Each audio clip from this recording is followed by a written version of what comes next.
Dito po sa Pilipinas, inihahanda na ang mga lugar kung saan mapapanood ang inaabangang bakbakan ni Manny Pacquiao at Brandon Rios. Nakatutok si Claire Delfin. Kagabi pa lang sinimulan na ang paglilinis sa Tondo Sports Complex sa Maynila. Bukas, libre ulit na mapapanood dito ang bakbakan ni pambansang kamao Manny Pacquiao at Brandon Rios sa Macau. May malaking LED na ilalagay dito. Screen po talaga, widescreen LED yung siyempre makabago na tayo talaga ngayon. Talagang high-tech na tayo.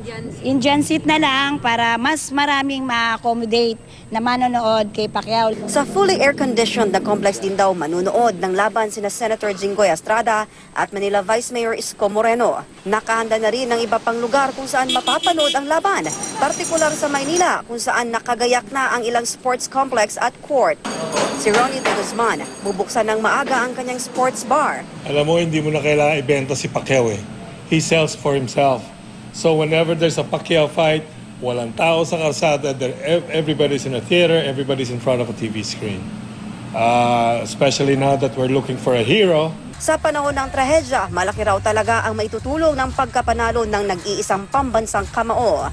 Kailangan natin sa panahon na ngayon dahil siyempre bago lang tayo dumaan sa malaki na kapinsalahan sa ating bansa. Despite of everything happened before, yung sa Baguio po, ganun, makikita po na siya yung parang inspirasyon.